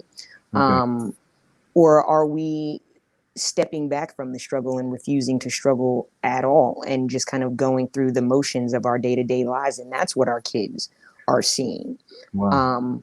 It is important how we struggle and how we show our children that we move through this process called life, and to just keep moving, I think, right? As Martin King stated so eloquently, right? Whether you crawl, walk, or run, just keep moving. Yeah. And that's what I would hope that, you know, whatever parents take away from this today, that they take that away. Lynette, what are your thoughts around that? I mean, keep moving. That's, I think about church, you know, and even songs that are written that tell us to stand still and wait. And so you get folk who are going, you know, I'm still, I'm just waiting for the good Lord to come see about me. And it's like, wait a minute. All right. He's left you the breadcrumbs already. Like the resources are there. Move, get out of the pit. In fact, it's quicksand. The rope's already there. The twig is there. Pull yourself out. What are your words to those parents who are listening and they need a little bit of encouragement to achieve some of that self-love that you talk about? It's funny when Ashley was like, move, and then you said stand. But actually, I think that it's both of them, because sometimes you have to be still to listen and observe. Yeah. And really receive the information, you know, because sometimes we're moving so much that we're really not listening. We're not observing. We're not really seeking because we're moving so much, you know. So sometimes you got to sit still for a moment and let the adrenaline, you know, calm down, understand that this is a struggle. Face it, what you're dealing with, and then start moving, maybe at a different pace, and, you know, really surrounding you. So I always say aligning yourself with what is assigned for your journey. Sometimes we keep moving and aligning ourselves with stuff and say, well, I'm doing all this, but is that really aligned with where you're going or where you need to go? Because a whole lot of resources at a resource fair is nice, or you understand, but is it, you know, what you need, you know? And I think that's what it is. So I think it's both of them. And one thing that I like to tell parents, you know, because, you know, I've had struggles, I'm sure other people, you know, and the scars are there, that sometimes you need people to sit with you in the struggle.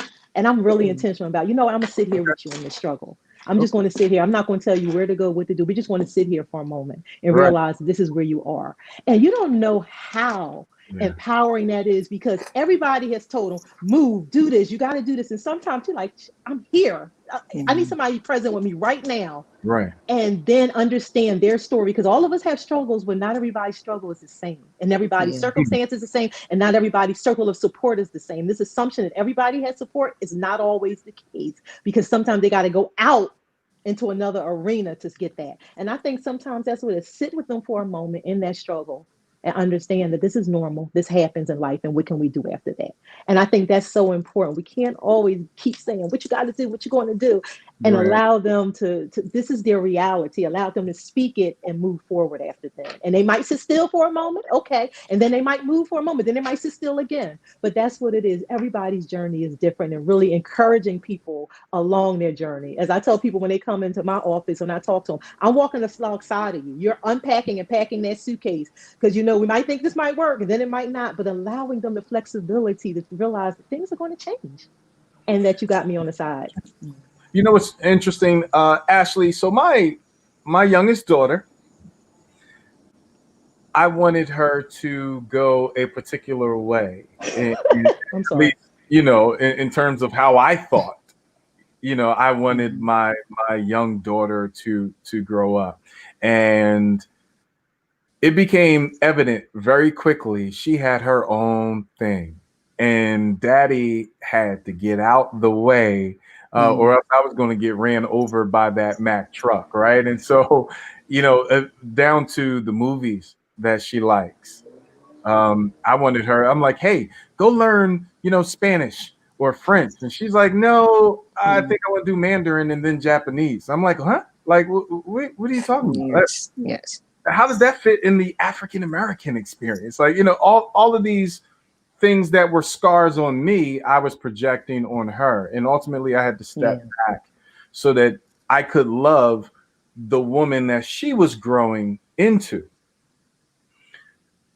What can we do as community organizations, the churches, the nonprofits who hear what both you and Lynette are saying and going, okay, I want to help. I want to be part of the village so that child doesn't burn down the village trying to get the warmth from it. What are some of the things that we can do to engage, whether it be home and school or just the educational system as a whole? Sure. And I think that is a great question, Malik. I wish, more community organizations would ask that question. And I actually think that's the place to start. I think that it would be really good for community organizations to talk to organizations like home and schools, right? To talk to parent,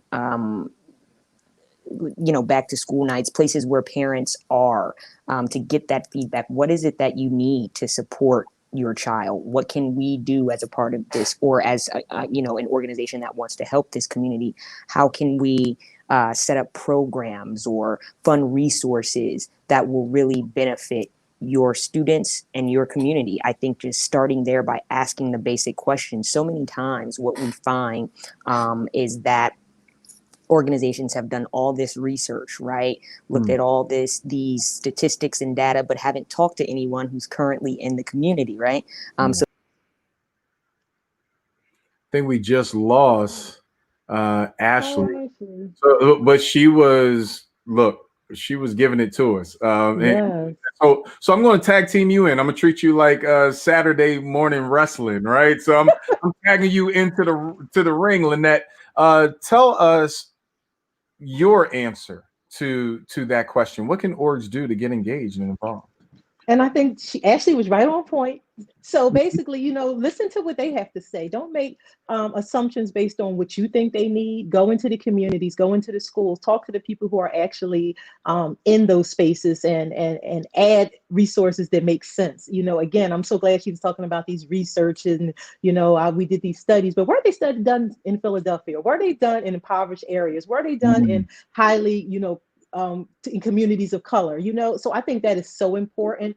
And then give the resources and programs and resources and everything that they need, not what you think that they need. And I think that would be more engaging, because if a parent is like, oh, I need this. Like for our organization, we started, Right. you know, the Feminine Hygiene Bank in the city of Philadelphia. That Right, was because that was a need that someone expressed in the community. Yeah. So that's what we did. Instead of saying, hey, we want to do Pepsi bottles or something or Coke. You understand? Right. It's just that this is what was an expressed need. So that's what we ended up following up with. So let's talk about that. I mean, the Feminine Hygiene Bank, I think that's something extremely important. I know that some schools even put washing machines in schools, you know, so that we didn't have our children walking the halls with a presence that was anything less than their best.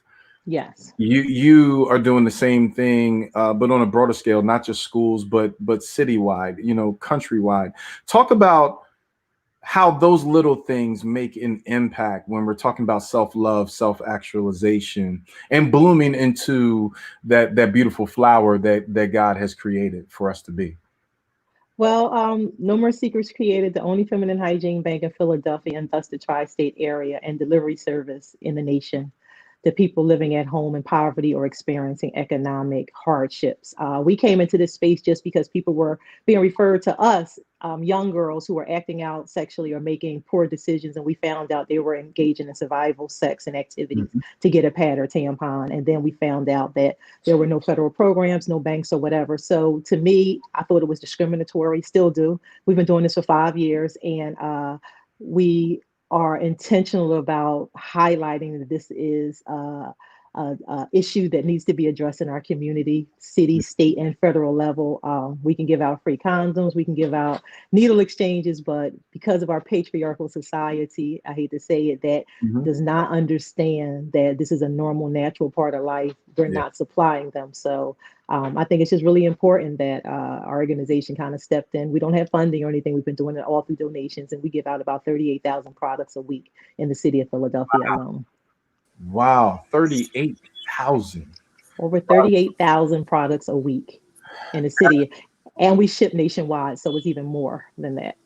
Ashley, Lynette, you would be proud. Y'all would fist bump or elbow, whatever y'all could do, because she jumped right in and finished some of the great points that you were making around how organizations can get engaged and involved. She talked about a feminine hygiene program, one of the only ones to happen in the space, and over 38,000 products being delivered. You know, and I talked about how schools even created, you know, washing machines and washrooms so that our children would always present their best. There are ways for us to create the little bridges to success for our children if we're just willing to look at the issues, but then also get engaged. It's not just enough to go down 440 and yell. It's not just enough to say, I want a new superintendent every couple of years. There are things that we can do inside of home and school to get engaged. And so as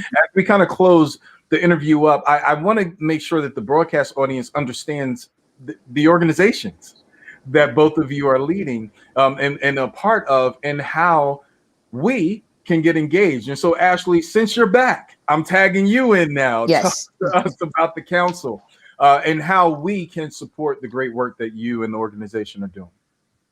Absolutely. And I am sorry I was having some technical difficulties there. But with regards to the Philadelphia Home and School Council, so yeah, there we are an organization, again, that focus really on giving parent voice to schools and collaboration with schools and community organizations.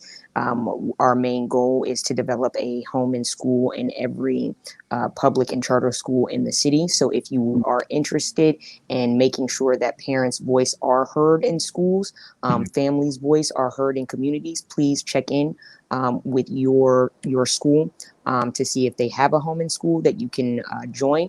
And if they don't have a home and school and you'd like to start one, please feel free to reach out to Philadelphia Home and School. You can check us out on Facebook or Instagram, and we will certainly follow up and assist you with getting one started. So we would love to hear from you. So broadcast audience, know that we will post that information on our social media pages. Please, by all means, get involved. It's not just enough to cry and complain about what's happening in your child's school, especially when you have the opportunity to get involved and help to create that exact change that you're looking for. Lynette, the ball is in your court. Talk about No More Secrets, the org, how to get engaged with the great work and programming that you're doing.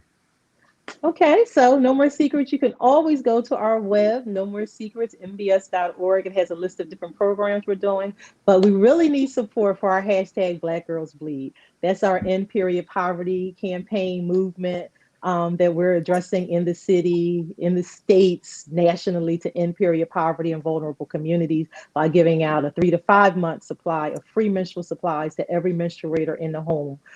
So we don't have funding. So we've been doing this for 5 years. So donations, telling people about it, that really, we are really trying to help our Black girls. And I'm being intentional of saying Black because I've been in this space for 5 years, and we had our period and not respected that, but it's so much systemic racism in the menstrual space. There's not a lot of Black bodies and not a lot of Black organizations, and I experienced a lot of racism trying to support my community, so Black Girls Bleed. So yeah, that's what it's called, Black Girls Bleed, because our young people can't reach their full potential. I had parents who couldn't get their books for their kids. They couldn't get in food lines. They couldn't get COVID tests just because of a pad or tampon, and that's just ridiculous to me. Yeah, because we don't, if I'm the only one, I'm the only one. I'm gonna keep saying that. Yeah, because I just came from a drive this morning that like large organizations was like, go to No More Secrets, and we don't have funding, but we're doing this. So this is actually, period products are not a luxury, they're a necessity. And we really need to advocate on behalf, because our young people, like you said, when school was happening, they couldn't stay in after school programs. They couldn't go to tutoring. They were missing 7 days, and now they're home. And it's even worse because, just because financially people don't have the money to buy them, and they can't even get access to buildings. So whole nother conversation, but please support us in any way. We have a PayPal, we have a donation page, we have whatever. Just advocate, educate, and donate so we can end period poverty in our communities. Lynette Medley, Ashley Jimenez, I love you both. I honor you and I appreciate you for the great work you guys are doing. If you weren't in the space that you're in, doing what you're doing, the world would be a much different place. And so I think I speak on behalf of the broadcast audience when we say we love and honor and appreciate the both of you. Thank you so much. All Thanks right. for the opportunity. Consider this home. Anything that you guys have going on, let us know. The brothers, maybe, I guess we can donate, right? To poverty. There's something that we can get engaged in as well. And we'll also make sure that we continue to promote both of the initiatives that you're doing in the space, so that not just the home environment, but the school environment is covered as well. May God continue to bless and keep both of you. Thank you. Thank you so much, Malik. Always, always. So you have heard from Lynette Medley and Ashley Jimenez, some amazing work happening in the space. Some of it I didn't even know about, and I'm excited to hear not only about the great work that they're doing, but more importantly that the work still is available to be done, and it's all hands on deck. We deserve more in so many ways, places and spaces. It's not just about the national debates and conversation, but it's about local change, local impact. You've heard the conversation about the debates in the national stage, but you also have heard about what's happening in the space right here at home. All I need you to do is get involved. Follow us on YouTube. Subscribe to the channel, share it with those you love. Follow us on Facebook as well. There you'll find news, articles, and resources such as the ones that Ashley and Lynette spoke of today, and much more. Share the knowledge, share the wisdom, share the experience of life. I love each and every one of you. I want you, as always, to feel beautiful, look beautiful, and act beautiful. Why? Because you truly are beautiful. I'll see you next week.